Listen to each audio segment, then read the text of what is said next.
Hi there, you are listening to the Guitar Speak podcast. My name's Matt Wakeling, and this is the show that I've been producing in Sydney, Australia for the last 5 years. And each week we bring an interview with some of the greatest and most fascinating guitar players from all around the world. Over the last couple of months, I've added a new show called Iconic Albums. So whilst the interviews drop every week, midweek, we have an Iconic Album episode. And that's where I'm joined by my friends Rhodes and Gabor, Josika. And we take turns choosing an album each week and discussing it. It's kind of a rock and roll book club, or at least that's how I like to frame it.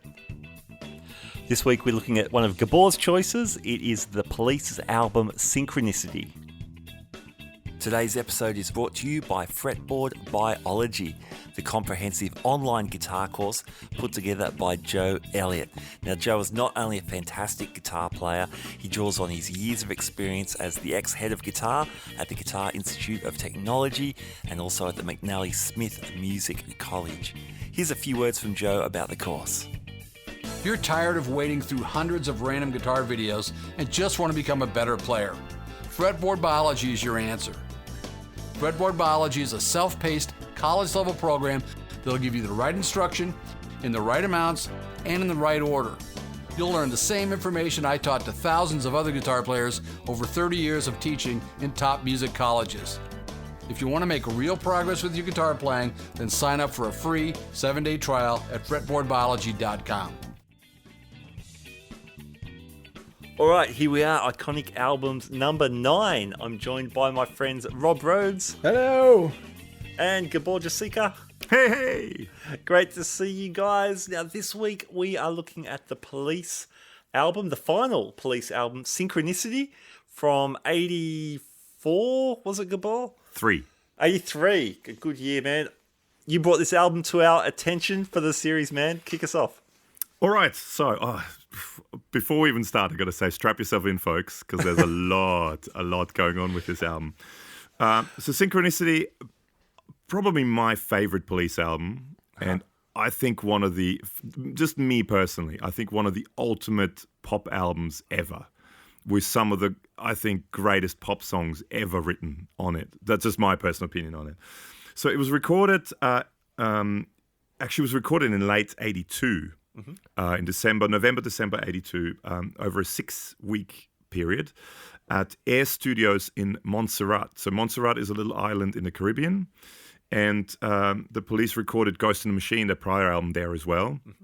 And I think one of the main ideas behind going there was, I think the studio was set up originally by George Martin, and I think his idea of setting it up in a little idyllic island scenario was for, people like Mick Jagger and stuff, they can walk around and not necessarily be recognized, because it was sort of before, internet and all that sort of stuff. So, but I think one of the other reasons was, which we will find out later on, it was a place where you could keep the three guys as far apart from each other as you possibly could.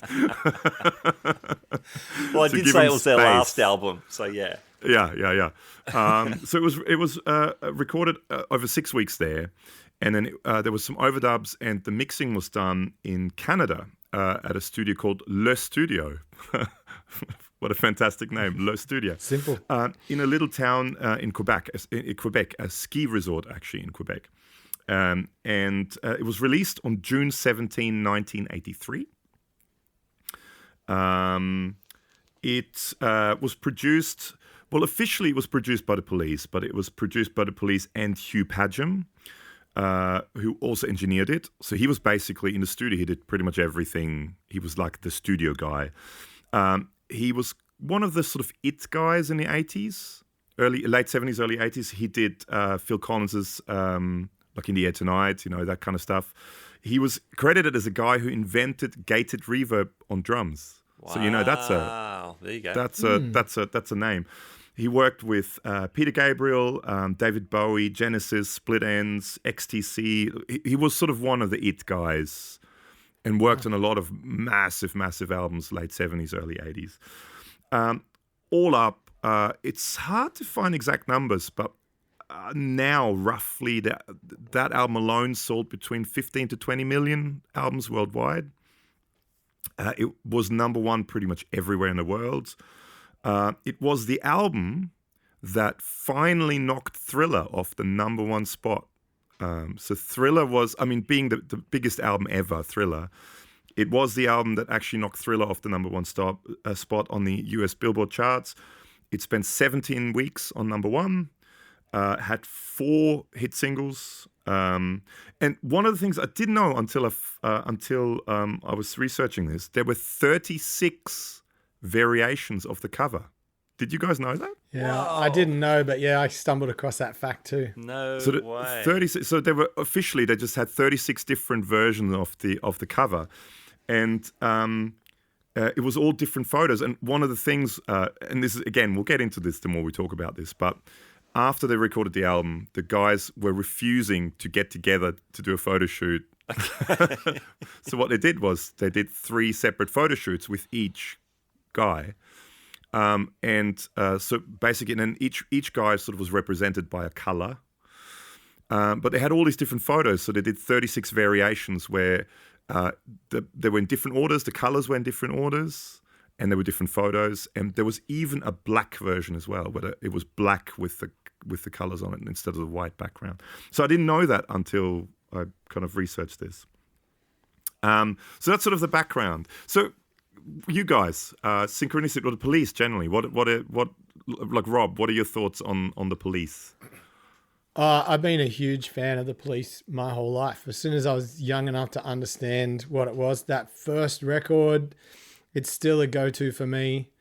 It's just, to me, it's rock trio perfection. Yeah, it is the just ultimate power trio. Yeah, yeah. There's punk attitude. There's that reggae ska thing that's implanted in there, and it's just so high energy and fueled with so much adrenaline that it's hard to not get pulled into that world. And you can see why it was the way it was with them, not getting along for very long.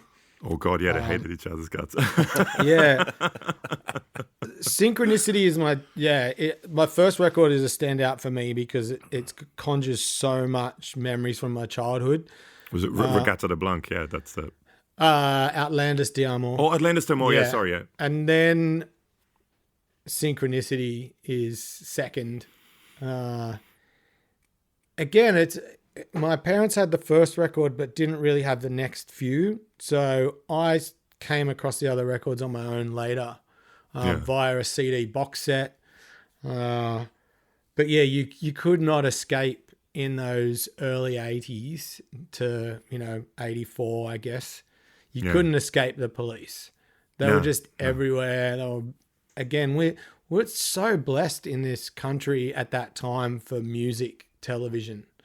Even if you took the MTV thing away that came later, we had so many shows on the ABC, and 7 had shows, and 10 had shows, and 9 had Hey It's Saturday and variety shows, and you could even, the midday show, you'd see some of these bands, And they all got around, and you can see some old footage of them. But you couldn't escape them, and it wasn't until much later where I really started to deep dive into the Police, and I've got this, I think there's a 4 CD set. It kind of feels like a bootleg, but there's live, and then there's that documentary that we're talking about beforehand that Jules Holland did in Montserrat. Yeah. And there's a whole lot of cool ripped shirts. Yeah. They were weird looking. Anyway, yeah. And I really went deep on the Police for a long time, to the point where we even had we were trying to get a Police show off the ground in the early 2000s. But it didn't turn out because not one person could sing all of the songs. So we were my brother was on bass and I was playing guitar, and we shared vocals, but even then it's a hell of a task. His voice is in a register that's very, very, very unique and strange. Like, not many other people can sing what he can sing. No, and even he can't sing what he used to be able to sing anymore, but he still does a fantastic job. Yeah. That's interesting. Even on that reunion they did in, was it 2007-ish, 2008?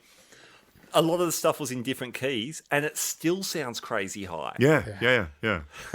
I went to that tour at Olympic Stadium. Wow. That was amazing. That was.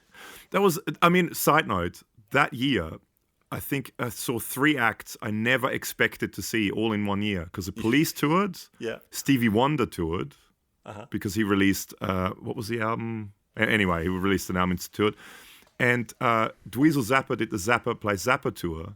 And that was the first Zappa Plays Zappa tour where you actually had Frank on the screen and the band played and Frank sang on the screen some of the songs. Yeah. And it was all within 1 year. Those 3 of my favorite acts of all times that I never expected ever to see live. Amazing. And it was all, I think it was 2007, 2008, like you said, it was that 1 year, all 3 of them toured Australia. Wow. It was, anyway, yeah.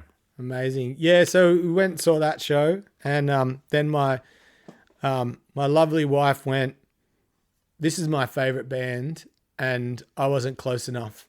So she flew to Perth that week to see their last show and got like front row. Oh, wow. So it's like, I can't have this is the last time we're probably going to get to see them, because, you know, they reform after however many years. And she was like, I can't take these seats as my memory. I'm going again. So yeah, it's a big band in my house. I recently, for birthday, bought her the vinyl box set. Oh wow! Which is it's killer. Talk about. Did you see his son's band that opened up for it? Which his son, who looks exactly like him and sounds exactly like him. No, I think I missed that. Because it was sadly Fergie. Was one of the opening acts. Right. Yeah, but before that was Sting's son's band. I forgot what they were called, but it was Power 3-piece. The son plays bass, and looks and sounds just like him. And it was like the Police, but like a newer version, and it had some cool songs too. Yeah. It was Anyway, so Matt, what about you? What about you and the Police? Yeah, like Rob said, well, you couldn't ignore them. They were all over the radio. Even before this album, of course, like Roxanne, Walking on the Moon, all that stuff was huge. So the album comes out. So 84. I've got a brother who's 6 years older than me. So when this record comes out, he's still living at home, and he's got a great. He's just started to work. He's bought a beautiful stereo. He's got these vinyl records that we're not allowed to play. So I would sneak into his room, and he had this album on vinyl. And he was my big brother, good dude, big influence, because he was really into AC/DC and the Angels, which was all this obvious guitar stuff, which really got me interested in guitars. And then, but he listened to the Police and the Cure and all this stuff. So yeah, I used to sneak in and listen to this record on vinyl when it was first out, and loved it absolutely. And actually, my first big gig I ever went to was to see Sting on that Dream of the Blue Turtles tour. Oh wow, yeah. So that was right after the Police. Yeah, that was killer band. That band he had was, holy moly, that was a good band. Unbelievable. Two things stick out for that gig. So I went in with my friends. First time going into the city by ourselves, into the now demolished Sydney Entertainment Centre. And I was just too rock and roll. I didn't understand how great the band was until a couple of years later. So I thought, why are there no guitar solos? Well, he played guitar in a lot of it, didn't he? He was kind of the guitar player for that band. Yeah. And he was great. But like, you got Kenny Kirkland and Branford Marsalis and Darryl Jones. Marsalis. That's. I mean, yeah. Omar Hakim. They're killing it non-stop. So anyway, so there was. I didn't understand the music, and I clearly remember in one of the songs there was some. I was about 13, 14 with a bunch of my friends. There were these girls sitting next to us, probably about our age, and they got up and started dancing, and they asked us to dance. Yeah, do you guys want? Yeah, and we're like. No. So I didn't understand the music, and I didn't dance with the girls. Like 2 strikes, man. One more, I would have been kicked out. That's just no good. But man, the album, unreal, amazing. It's a killer. It's a killer, especially once you dig into it and sort of find out sort of how it all kind of went about. Now, okay, so I'm going to start again with a little backstory. So one of the things, and I listened to an interview because I really got into this actually, and I I just started watching all these Sting and Police and stuff, interviews and all this sort of stuff. And I watched an interview of Sting's from, I think it was the very early 90s or something like that. And they asked him about Synchronicity and the Police and all that sort of stuff. And one of the things he said, and I think a lot of people don't quite realize that either. So he said at the time they recorded Synchronicity, the band was together for about 5 years, which is really not that long of a time. And he said within 5 years, basically they went from being nobodies that no one gave a crap about, that could barely pay the rent, to all of a sudden being poster boys, millionaires. He said, as well, it's like all of a sudden you're a really wealthy person. You're being recognized. You're being cast in feature films, which he was. He did a few feature films. Yeah. All within 5 years. I mean, that's really, if you think about it, what did you do 5 years ago? It's such a short time frame to go from nothing to being one of the very select bands that played stadium gigs, because that wasn't a thing then like it is now. There was Michael Jackson playing stadium gigs. There was maybe the Rolling Stones playing stadium gigs, but there weren't that many acts playing stadium gigs. And I mean, they were literally the biggest band in the world at that time. So I think that was quite interesting, sort of him saying, you've got to realize, and with all the egos as well, of course there's going to be egos, because all this stuff happens in such a quick time. Your whole life, family life, everything changes in such a quick time frame. And on top of it, you're on tour out of the 5 years, probably 4 years of those they were on tour, and they recorded 5 albums in those 5 years. So it's pretty amazing, really.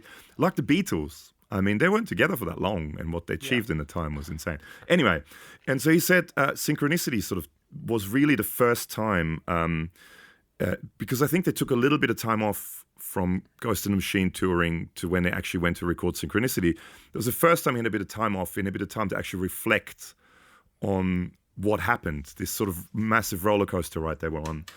And he said there's a lot of, especially being English, there's a lot of guilt that comes with, all of a sudden I'm this wealthy guy who lives this idolized lifestyle. Am I really worth it? Is this really what happens? And I think one of the things he actually said is, and that's why a lot of rock stars sort of lose it, because there's an incompetence of comprehending it and dealing with it. Anyway, so he said a lot of the songs that he wrote for Synchronicity came out of this actually realizing what has happened to me, in the last few years. So that's sort of the guilt and the pressure that comes with being, and especially for him, being the main songwriter and everyone focused on him. He was sort of he was the face of the Police, really. So that's sort of, how the songs came about. The album was sort of almost a concept album. So Synchronicity, Sting was really into an author called Arthur Koestler. And he was really into a book called The Roots of Coincidence, which is a book based on Carl Jung's theory of synchronicity. Now, synchronicity in Carl Jung, I think he was a psychologist kind of guy, Swiss guy, I think. So synchronicity means, and I'm just quoting, I don't necessarily understand it, but I'm quoting, is where people interpret two separate and seemingly unrelated experiences or circumstances as being meaningfully intertwined, even though there's no evidence that one led to the other and that the two events are linked in any way. So it's two completely separate events that happen that kind of form one event, sort of. Yeah, coincidence. Coincidence, yeah. So the album was sort of based, a lot of the lyrics he wrote were sort of based on that. And I think he even paraphrased some words out of that book, out of that Roots of Coincidence book. And on the album, on the 36 different variations of the album cover, when you look on the strip of him, there's text, and that's text from that book printed on the album too. Yeah. So to him, it was sort of a concept album.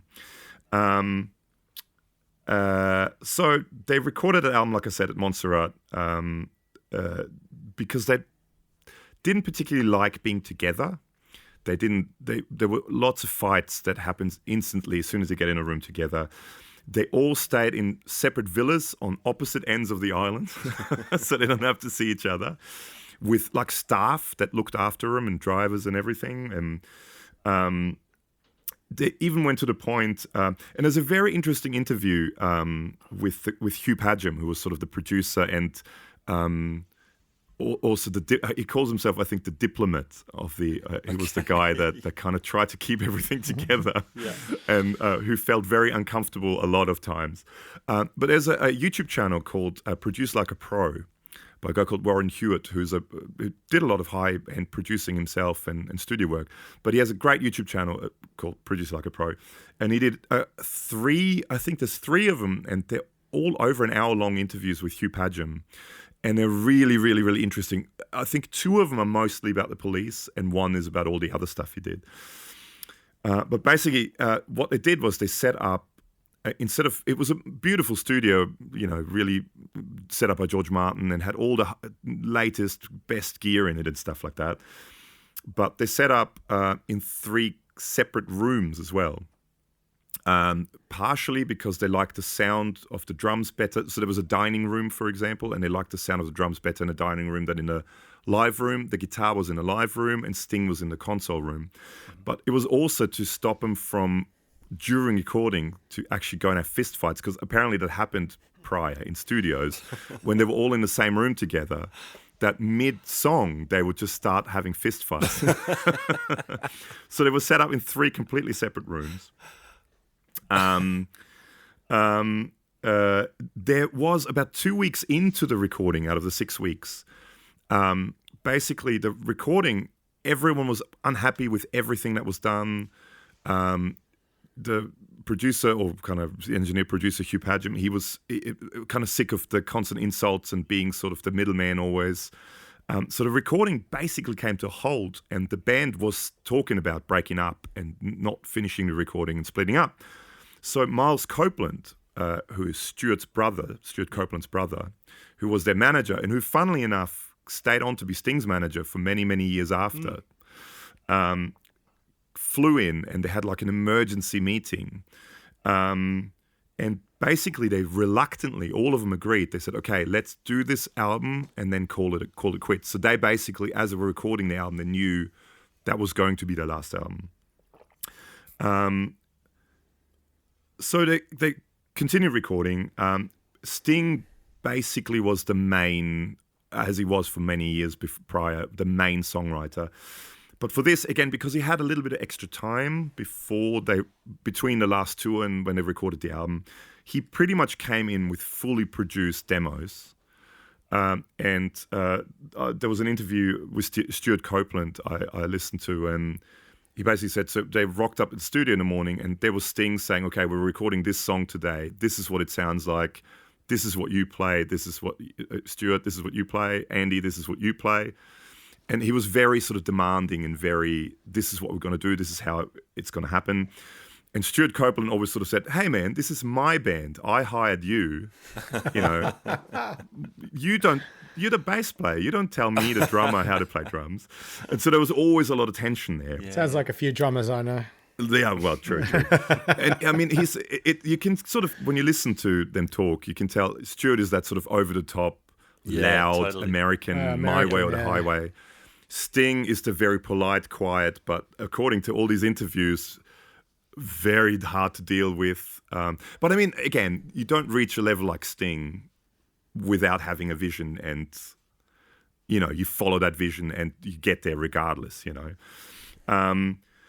So there was lots of tension, especially with Stuart. But they had sort of an unwritten agreement, the band, right from the start, that they would have when they record an album, each member would have at least one song that they wrote on the album.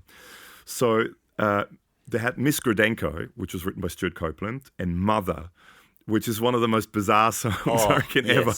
It almost belongs on Pork Soda, mate. It is a bit primacy, actually, it is, which was Andy Summers' song. And so Sting apparently outright refused to play or sing on these songs. He just said, I'm not doing this. Okay. He just said, nah.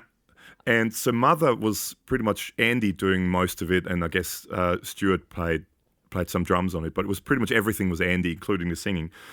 And apparently I wondered that with that song in particular, because it's just Andy Summers kind of shouting and shrieking over this. About his mother. This trippy... The phone rings and my mother's on the phone. Yeah. They always had a weird song like that on all their records, you know? They do. And it's usually Andy's. Yeah. And I wonder if he often does it just to piss Sting off. Maybe. I wondered if Sting said, I am not singing that. So he apparently good to hear that. Both songs, he just refused. And he said, there was also interviews where you can hear him say, it's really hard to tell your bandmate that your song is, let's just say crap, to use a nicer word. Yeah. But he just did. He just said, I'm not doing it. So apparently there was a lot of bartering going on. So Sting reluctantly agreed to sing on Miss Gridenko, even though he hated the song. But there were deals done where Stewart would play certain drum bits the way Sting wanted them in return. So there was sort of bartering going on. Wow. And apparently So it was functional. kind of like when we were talking about the Deep Purple album and, I'm only doing one take of the guitar solo and that's it. Yeah, and it was kind of like that, one take and we're out of here, basically. So he sang it once or twice and that was it. Also quite interesting, the last track on the CD, Murder by Number, which wasn't on the vinyl because they ran out of time. There wasn't enough space on the record, but they included it on the cassette and on the vinyl, was a song that was co-written by Sting and Andy Summers. And apparently the story goes, and again, that was that Hugh Padgham, if you listen to that interview, was talking about it. They were sitting around eating and Andy Summers was playing a bunch of chords and Sting said, that sounds actually really cool. Keep playing that. And Sting had a notebook where he had all his lyrics and he kind of went through the notebook and he found these lyrics that he had written down that sort of suited the song. And so according to Hugh Padgham, that was the last thing they recorded at Montserrat. And literally they were, Andy just sort of worked out these chords while they were eating dinner. Sting looked at the lyrics. They said, okay, let's go and record it. And they went into the studio, they went into each rooms, pressed record, one take, first run through, totally improvised. That ended up on the record. Wow. So Murder by Number, 100% improvised, which is pretty cool. And that's what Hugh Padgham and all those guys always say, even though they hated each other and kicked each other and punched each other, when they got together, just something great always came out of it, basically. Interesting. So there's quite a lot to go through with this. So they recorded the album, they recorded everything. They were really unhappy with it. They didn't like what they did. Especially Sting, for example, when he brought in Every Breath You Take, he originally wanted to use the drum machine that he had the demo recorded with because he wanted it to be really simple. He didn't want Stewart to do crazy stuff. And I think that was part of that bartering that was going on. So he said, okay, I'll sing on your song, but you play Every Breath You Take, quietly. And there was an interview with Stuart Copeland I watched, and he said, we knew that song was going to be huge because that was a great song. Yeah. And he kind of reluctantly gave in because he thought, that will be... They were sort of saying in the studio, everyone knew that was going to be a humongous hit. And it is their biggest hit. And it is one of the, I think one of the sort of most iconic and one of the ultimate pop songs. Because it's you instantly recognizable. On first listen, it kind of sounds like a lovely love song. But it's quite dark when you listen to the lyrics, and it sort of has this underlying character, which I find, and I'm sorry I'm going on a lot about stuff. Personally, I find this is the album as well where Sting sort of became Sting, if you know what I mean. Like, that's where he found his sort of place as a songwriter, I think. And that sort of took him to the next level where he was going on. And if you listen to a lot of Sting stuff post Police, it's very storytelling. And if you listen to interviews where he talks about the songs that he wrote on his solo albums, he always says he puts himself into a character, and it's almost like a movie that it's like a story, a script, and he puts himself into that character and writes a song around it. And I think Synchronicity was the album where he sort of really he found himself as a songwriter. And songs like Every Breath You Take, Wrapped Around Your Finger. I mean, killer songs. Synchronicity 1 and 2. Yeah. Just that sort of sophisticated pop. Cool chords, interesting chords, harmonically interesting, lyrically interesting. But on a surface level, it's a pop song. You know, like The Simpsons. Kids watch it and they kind of go, oh, this, you know, Homer does something dumb. But there is all this underlying stuff that adults understand. Anyway. Absolutely. So they left Montserrat. They took Christmas off, New Year's off, to kind of take some time off. And then they all got together in Canada in a studio called Le Studio, in a small mountain village and ski resort called Morin Heights in Quebec. And it had a little studio in it, but apparently like a very well decked out studio. And they went there to kind of mix it and do some overdubs. And again, there's a lot of stories where Sting and Stuart Copeland would refuse to be in the same room together. So they worked out that Sting goes skiing in the morning and Stuart Copeland would be in the studio. And then, there's a story, again, Hugh Packham talks about, Sting was skiing, Stuart was in the studio, and he said, I just want to do some overdubs on the hi-hat for Every Breath You Take. And he sort of said, okay, all right, let's do it. And he did the overdubs. And then they have lunch. He leaves. Sting comes in the afternoon. They listen to the song and he goes, what the F? And apparently he was sort of threatening Hugh, the producer. And he was standing there watching him. He said, you delete this, because this was all on tape. He said, you delete this now and I want to see you delete it. And he watched him. And then he said, and then there was this sort of awkward situation where the next day, Stuart comes back in and he goes, what? Where's my hi-hats? Wow. And it would kind of go on and on like that, which I just find absolutely just hilarious. It's so funny to think of Sting, this kind of very sophisticated, well-spoken guy. I think he was definitely ready to be a solo artist. He was definitely ready to be a solo artist. Run his own show. Another funny thing that Hugh Packham talks about is Sting was very into fitness, and he was said a very, very vain man. And there's a story where apparently he had a little trampoline kind of thing, but it's like one of those running where you kind of run on a trampoline, and he would, while they were recording, he would kind of run, and also it was a way for him to for when he played live to jump around and stuff like that. But he said they were recording songs and he was usually in the console room and the tape machine would sort of move and everything would sort of wobble around, and because of that he was quite sloppy when he played as well. And there's apparently quite sort of a few sort of stories again that are quite famous apparently, where he they would say, okay, Sting, you came a bit early into the chorus. Can we just punch you in, for the bass part there? And he goes, no, I came in at the right time. Stuart and Andy need to punch in and come in with me. And just refused to do it. And apparently, a lot of the last two albums, Ghost in the Machine and Synchronicity, the bass tech, who was with the Police right from the start, who was quite an able player as well, he would do a lot of overdubs and punch-ins because Sting just refused. Right. Jeez. So there's a lot of bass. And again, according to Hugh Packham, there is possibly even entire songs where Sting didn't even play bass on because he just refused to fix it, and the bass tech did it. There you go. This is crazy. So it's just the stuff that came out of this was just amazing.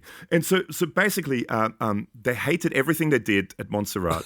Then they got to that studio in Canada, and it was only when they sort of listened back to it they kind of realized, you know what, we actually have quite a good album here.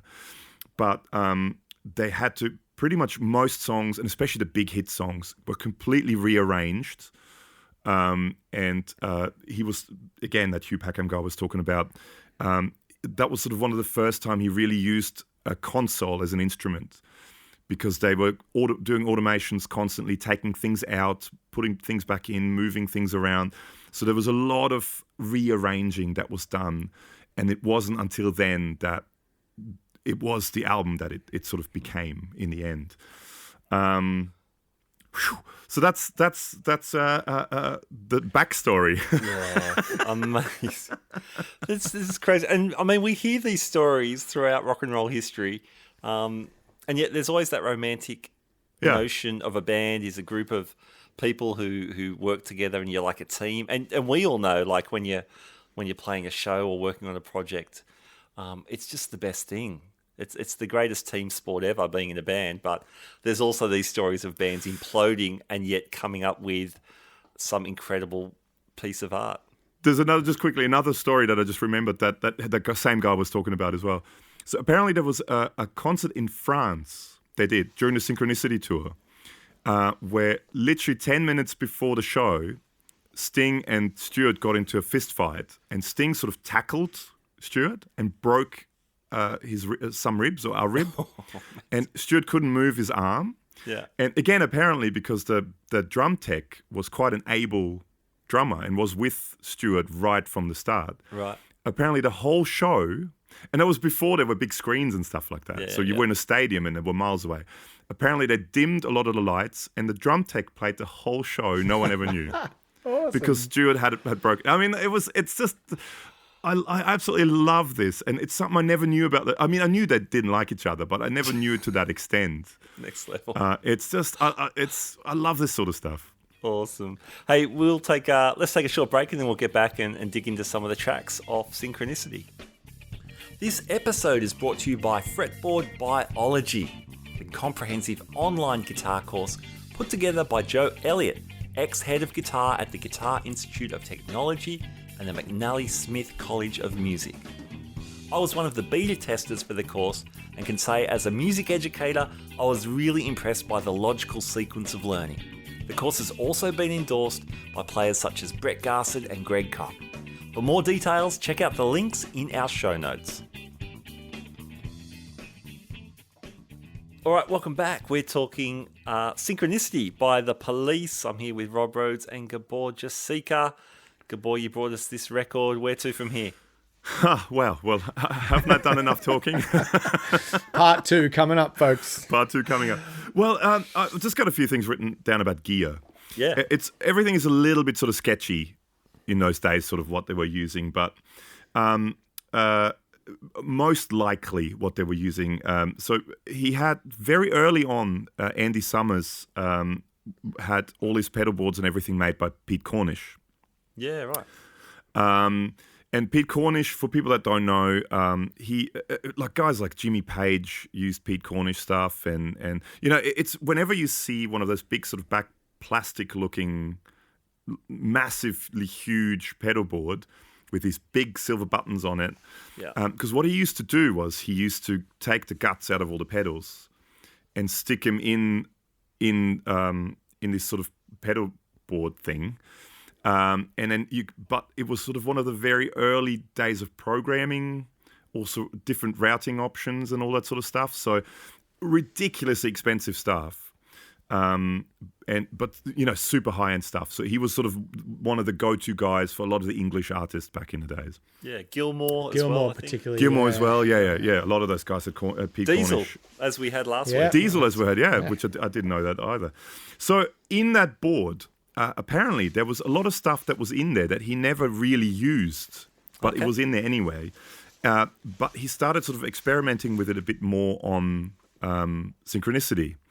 So there, I mean, he's known for the Dynacomp compression, the Echoplex delay, which he also used as a preamp to kind of, which a lot of people did in those days, kind of to run the amps a bit hotter. Yeah. And of course, the Electric Mistress flanger. Yes. Which a lot of people think he used chorus, but it was actually the flanger. But he also had in that, apparently, this is just sort of what I could find, Mutron 3 envelope filter, an Electro-Harmonix muff fuzz. So not the big muff, but the muff fuzz, which was the one, it was a little thing that you would plug, like one of the very early things that would plug directly into your guitar. Oh, okay. It was like, you know, it had a jack attached to it. Yeah. An MXR Distortion Plus. And a Phase 90 amongst other things. But that was sort of the ones I could sort of find out. And usually he would run that for long, pretty much most of the Police, you know, the sort of 4 or 5 years prior police era, he would run it into 2 Marshall J&P heads with 2 matching quad boxes. But around Ghost in the Machine and then on Synchronicity, he also, during the tour, he also had Mesa Boogie Mark II C amps. Okay. So not 100% sure what he used on what track and what happened, but it was most likely that sort of stuff. Yeah. He also had, and there's that, Rob, you were talking about that clip with Jules Holland. Yeah. Where he shows off the Roland GR300 guitar synth, which he used a little bit on Ghost in the Machine. Again, not sure how much he used it on Synchronicity. But that's sort of the guitar stuff. It's, I think, fairly straightforward on that album, a lot of it, as in gear-wise. And his Telecaster, of course. He had it, well, so again, not 100% sure because he used for most of the police days, he used his heavily modified Tele, which there are multiple stories, but the most likely story is that he bought it off one of his guitar students and it was already modded like that. He bought it very, very cheap. It was an old, hang on, I've got it written down here somewhere. It was a early 60s Tele that was heavily modified and had that PA humbucker in it and an extra gain boost and all that sort of stuff. But during Ghost of the Machine again, he got his 61, the red 61 Strat that he used quite a lot. Yeah. So again, there is, it's not 100% sure what he used on what. He also apparently in the studio used a Les Paul and a 335 often for some bits. Okay. So what he took to Montserrat, I don't know. Maybe there was stuff there, but it's sort of not quite known what he used for what. Yeah. The only thing that's sort of that is maybe more definite is that anything that was acoustic on the album, he used the Gibson Chet Atkins CE nylon string. Okay. Like, for example, on songs like Wrapped Around Your Finger and stuff like that. That really body. thin. Yeah. Yeah. The other thing that was there that was quite heavily used and that Andy Summers, more than anyone really got into, apparently they got, not long before that album, they started recording of the album, Air Studios at Montserrat got a bunch of Oberheim synths. Okay. And Andy apparently got quite into using it. And Sting apparently, again, was very impatient with that sort of stuff. So some of the, like for example, the sequence for Synchronicity 1 is apparently just 2 presets that sort of intertwine. Okay. Because he was too impatient to work on sequencing stuff himself. So it was just presets basically that he kind of used for that. But apparently Andy Summers especially got really into the Oberheim stuff and into doing a lot of the sequencing and a lot of the synth stuff that you hear on Synchronicity was Andy. Right. Cool. So that's the gear. And yeah, so the Chet Atkins nylon, which you can see in the film clip for Wrapped Around Your Finger as well, and he used it on the track as well. Nice. Sting ended up using one of those in his solo career as well for a lot of stuff. Yeah. What is it, his Fragile kind of and life. songs like that. He played on that. Yeah. Yeah. I mean, that first tour I saw, he pulled that out for the encore, and he did a few Police tunes. Okay, cool. Yeah. On that too. So yeah, interesting. Summers with the 335, when he went on for his solo career, that was sort of his main guitar. For that was his main stuff. thing. Yeah. Yeah. Interesting. Yeah. Yeah, some of the extra things that I found, definitely a couple of places said he mostly on Synchronicity used that 61 red The Strat, yeah. which he had Fender Custom Shop build some replicas. I think it might have been for the recent tour. Yeah, so he took them out on tour. And I took it upon myself to try and track down what the wah pedal he was using was. From the Jules Holland thing. Yeah. And from what I could denounce from that Jules Holland clip, it was a Maestro Boomer.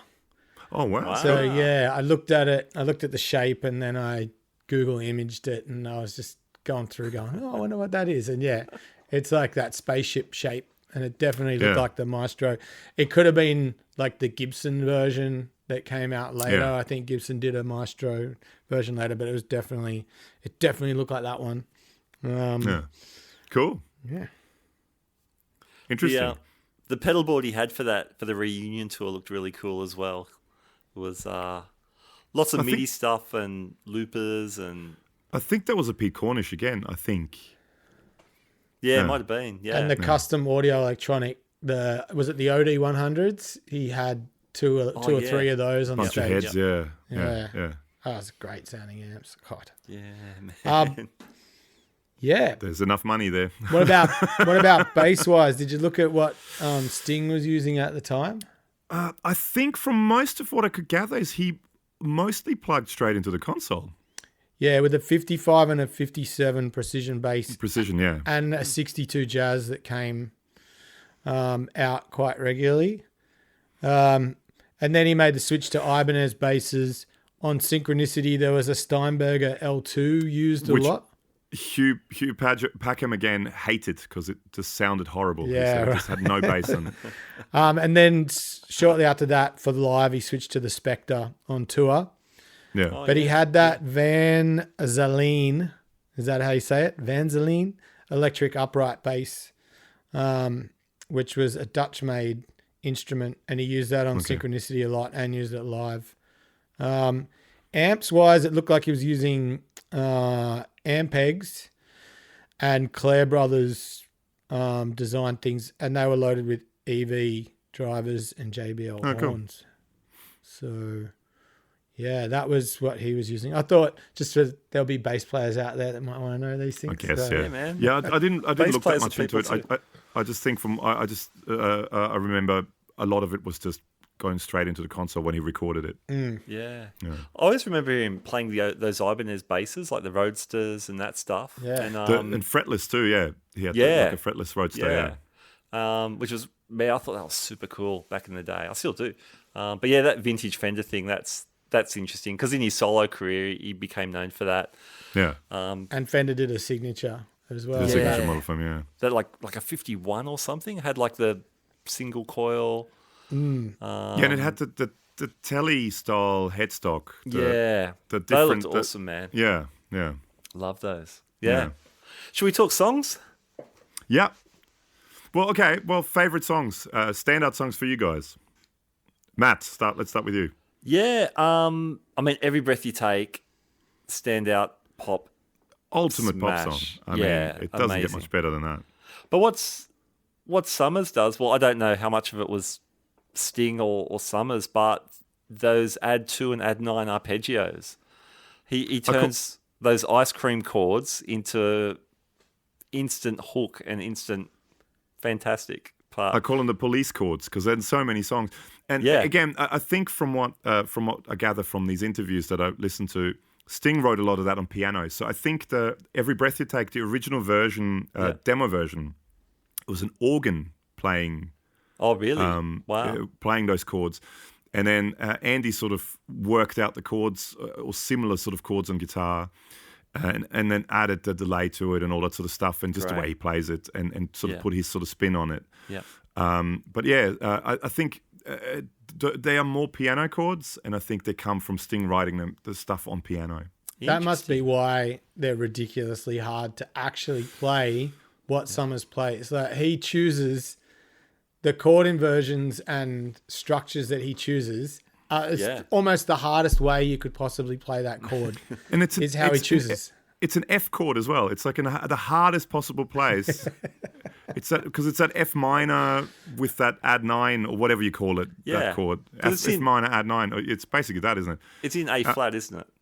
Yeah, and it's major, in like with an F root. It's the worst possible place to play. Yeah, it's a 4-fret stretch with a bar.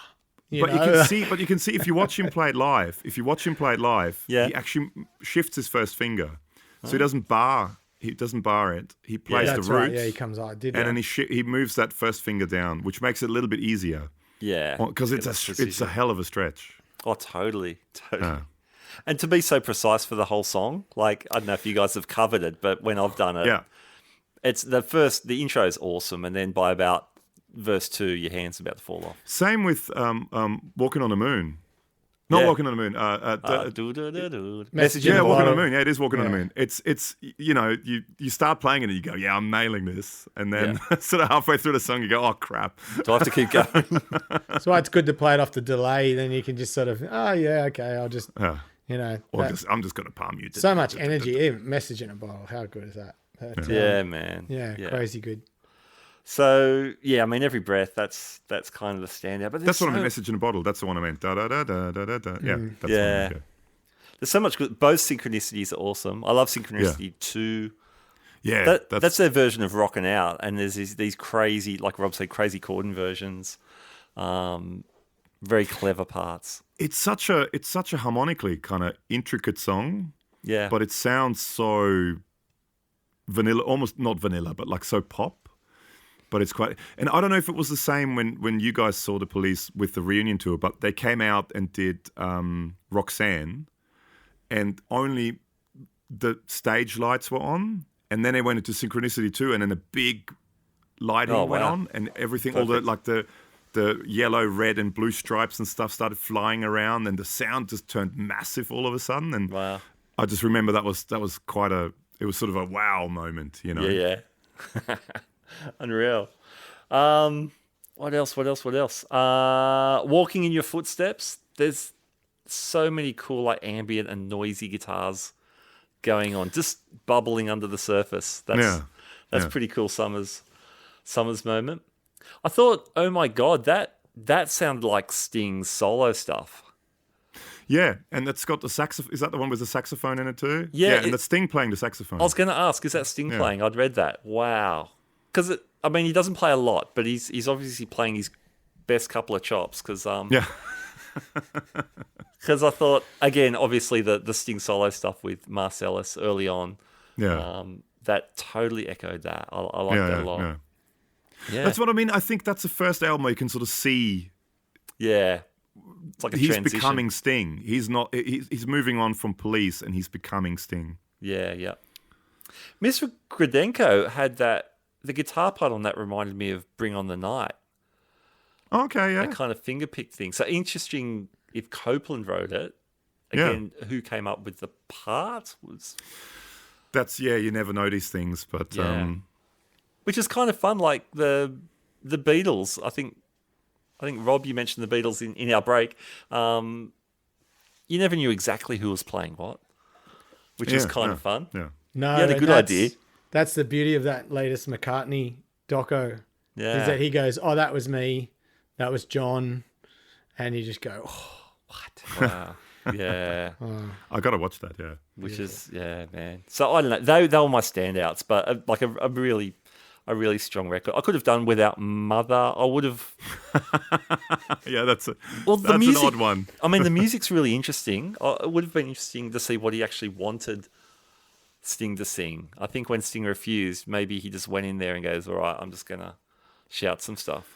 There was so much antagonizing. Like, Copeland would always just play as fast as he could to annoy Sting and try and get him to make mistakes and get him to turn around and acknowledge. I'm sure, it's a shame because there was so much sense of humor on those first couple of records. Yeah. Like the "Would you be my girl? Would you be my girl?" Like he's doing the narration about the blow up doll, and like they had so much like comedy early on, and then it got too serious. Sting got serious. Yeah, and he discovered world music, which is fine. Like but you can't argue with the results. Yeah. But for me, favorite songs, Synchronicity 1 and 2. Like opening a record, is it 6/8 Synchronicity? Like the time signature, like opening a record with a, something like that. That's ballsy. Yeah. And then it's only surpassed by Synchronicity 2. Every breath is just perfection, and you never get sick of listening to it. No. I always try to, whenever I play Stand By Me, Every Breath You Take gets a little nod in there. Perfect. And King of Pain. I love King of Pain. I love that snare sound in King of Pain as well. Yeah. Just beautifully crafted hooks and light and dark. Just that whole record does light and dark so well. Yeah. I think he talks about it in a lot of those interviews where like take this pop song that's nice and sugary and then dark lyrics. Yeah. You just go.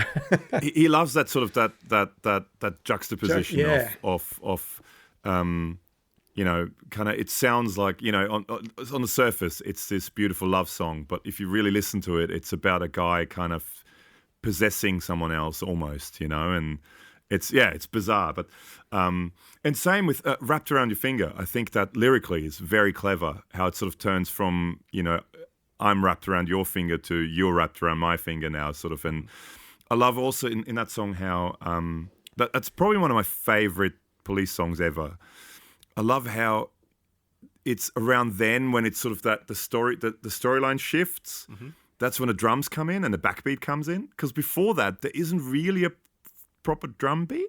Yeah. For like 2/3 of the song. That the 2 and 4 thing, yeah. It's definitely sort of more like there's just almost like a random percussion kind of thing going on with the odd fills. But then it's sort of when the storyline changes, that's when that snare hit comes in and then the backbeat for the outro. And that's like he's climbing. That's his big live moment, Copeland too, right? Because he starts out with the mallets. Yeah. And crazy. Cool. It's so good. It's just so good. Speaking of sense of humor, I didn't get a chance to look it up, but I would have really liked to have gotten what Sting's reaction at the time to Weird Al Yankovic's parody of King of Suede. I would have really loved to had time to look that up, but maybe that's something we can look up and put in later in the comments. But I'd imagine he'd hate it. I'm not sure he would have too. He would have gone and meditated on it or something. Good on Weird Al. Done some yoga. Apparently gravity boots. Apparently he had in the studio had gravity boots and he was hanging upside down playing. Yeah. Wow, man. Why not? So fun fact time. Did someone want a fun fact? Go, Rob. All right. Rob's fun facts. So I don't know if you've got this one, Gabor, but I kept this one in my pocket just in case. Okay. But Sting wrote most of these songs while staying at Ian Fleming's North Shore home. Oh, no. Called Goldeneye in Jamaica. Oh, wow. Okay. And he actually wrote most of the songs on the same desk that Ian Fleming wrote the James Bond novels on. Oh, wow. So there's some useless information that cool information might come up at a trivia night one time, right. and you can Store thank me for that. Yeah. Thank you, Rob. Love it. Wow, that's cool. No, I didn't know that. That didn't come up. I'm digging deep. I knew you'd be into it, so I had to find something to go. Oh, right, got it. Love it. Did we get to your favourite songs, Gabor? So for me, like Wrapped Around Your Finger, that's probably one of my favourites. Every Breath You Take, I think, like Rob was saying as well, it's just such a perfect song. It just has everything the perfect pop song should have, in my opinion. Synchronicity 1 and 2, I love both. I really quite like Mother, just because it's so so out there and so, and I could just see still to this day Sting just absolutely cringing every time and just goes, if only that wasn't on the album. And just for that, I just love it. And it's just so bizarre. And I love, actually, the guitar playing on it is actually kind of cool. Like that sort of harmonic minor kind of vibe. Yeah. Solo on it is really quite cool. King of Pain, I mean, the singles, they were all fantastic. Monstrous. So Every Breath You Take, King of Pain, Wrapped Around Your Finger, and Synchronicity 2. And apparently Japan's Synchronicity 1 was released there as a single as well, but not anywhere else in the world. Actually, I always had a thing for Murder by Number. I thought, and then finding out that it was totally improvised, one take, never done again. I just thought it's quite impressive. Yeah, I'm definitely going to go back and listen again with that context. That's really interesting. And apparently, again, also what that producer guy was saying, Hugh Packham, if you really listen to the album, because of how they had to gate drums out and gate things out, you can sometimes, if you really listen closely, you can hear bits, sort of ghost bits appearing in the song that you don't hear on first listen. because they had to gate bits out when they were sort of rearranging the songs in Canada. Okay. So apparently there's a few bits. I can't hear anything. I haven't heard anything yet, but I haven't really listened to it with headphones and stuff on. But apparently there's quite a few, especially in Every Breath You Take, and like the big singles. There's bits where they took a lot of stuff out and a lot of drum bits out, and because Stuart was, wanted to play as much as possible on everything, and Sting wanted to get rid of everything. Yeah. I'd love to hear his idea of Every Breath You Take. That'd be great. Well, apparently he wanted to do this Match kind of Strip going crazy. because you know how in is it that's on Walking on the Moon? I think it's the stereo hi-hats. Oh yeah. And he runs it through a delay to give it that extra, but it's sort of two hi-hats that he plays on either side. And he wanted to do a similar thing like that on Every Breath You Take. And Hugh Packham again said at the time he kind of thought doesn't really fit. Yeah, so he sort of reluctantly said, you have to kind of be Switzerland, in that situation. But he sort of had to side with Sting because he said, for the song to go with Sting saying, get rid of it, it's crap. It ultimately suited the song. And even Stuart Copeland down the track agreed that it would have wrecked the song or would have made the song less than what it is. Yeah, sure. Yeah. On that documentary that I have on that box set, there's a whole thing of Stuart Copeland showing how he does that delay thing with the with the like rim shots and like all that stuff. It's all microphones as triggers, whatever, running into a delay, and that's how he does. Everyone thought, oh yeah, he's doing that all with his hands, but no, but and it's all playing off gates. delays. It's gated delay. And I think that was through Hugh Packham that he started getting into that, who did gated reverb as well in the studio. And they started gating during Ghost in the Machine. They started gating the delay. So it would only the gate would only open up if you do the rim shot, but it wouldn't open up if you played softer. Okay. It's amazing how that era of like pop music and whatever you want to call it, classic rock, from that era, they a lot of those things were being discovered all at very similar times. So I remember reading the In Excess book where they basically discovered, was it Mark Opitz? I think he was one of the first to do a trigger on the kick drum in recording. So like he discovered that, and then I thought remember reading once that the first instance of the gated snare drum was with John Cougar Mellencamp, and it was on a demo, and the record companies kept saying, no one wants to hear the drums like that. Go away and re-record them. Right. And then like it wasn't that far. He stuck with it, and that was that big explosion of the gated snare in those early 80s, and he stuck by it because he just thought, no, this is where things are going. Yeah. And it's amazing that the Police were stumbling onto it. Very similar. Yeah, right about the same time. Yeah. Crazy. Yeah, man. Studio as instrument. Yeah. It's non-stop. It's just, we've just got certain historical markers like the gated snare or multi-tracking or when it went stereo, all that stuff, sampling. Yeah. So cool. Man, awesome record. Gabor, this has been a deep, deep, deep dish dive.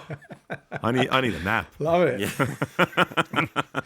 Thank you, man. So good. And thank you for not falling asleep while I was yapping on for an hour there before. But how could you? Like the record is absolutely engaging in every manner, from the music to the behind the scenes to everything that's come since. It's just one of the ultimate albums, and I mean, what an album to go out on. To just go, you know what? Yep. We're calling it a day now. And just, that's it, done. Just one of the most iconic albums really of the 80s. I mean, it is one of the most iconic albums of the 80s.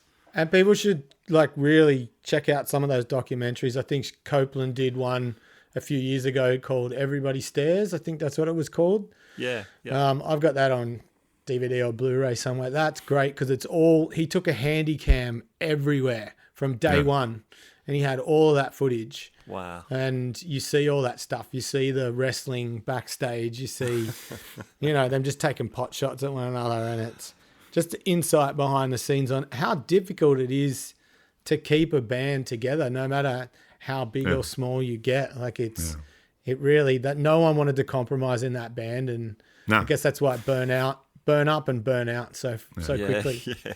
There's a really good documentary too called, I think it's called Better Than Therapy.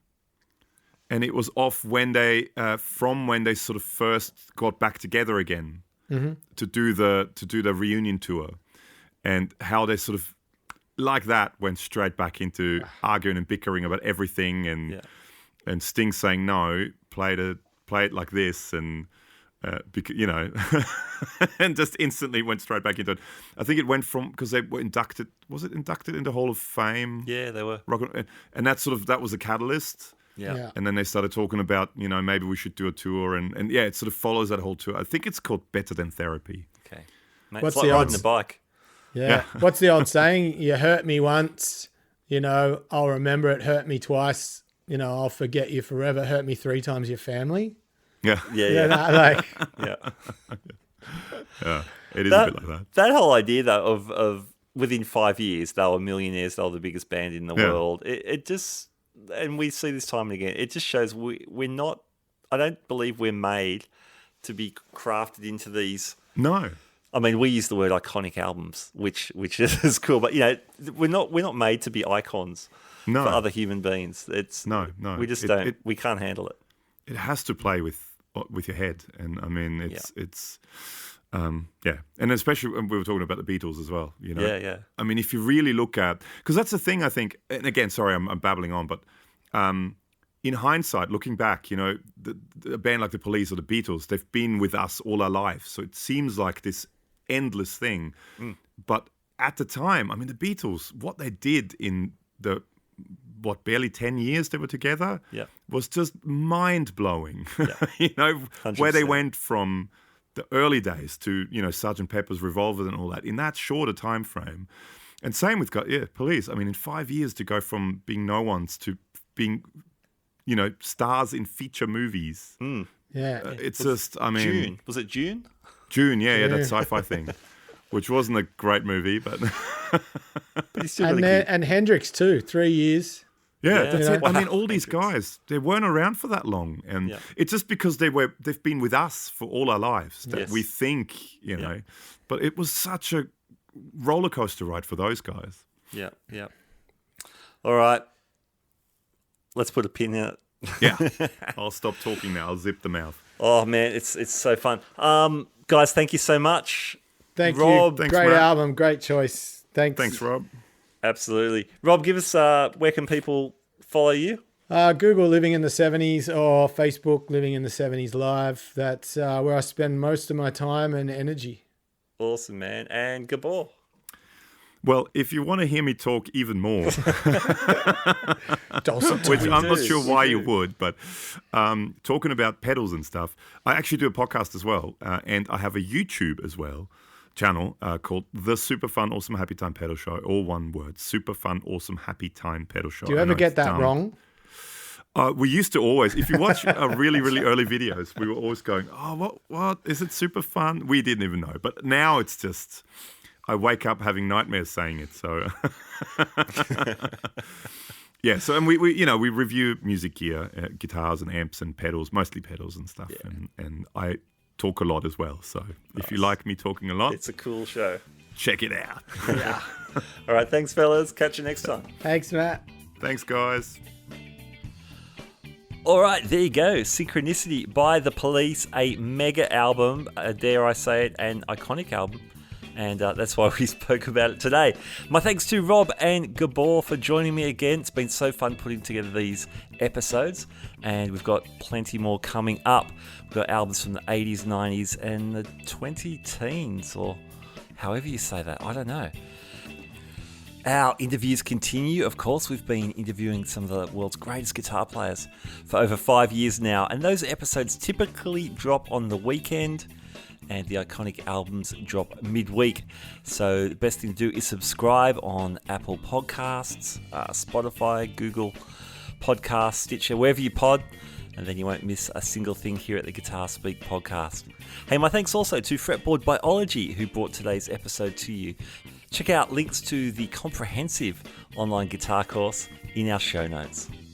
All right, my name's Matt Wakeling. You've been listening to the Guitar Speak podcast. Thanks again for tuning in. And in the words of the absolutely iconic Michael Schenker, keep rocking, keep on rocking. Keep on rocking indeed. Catch you next time.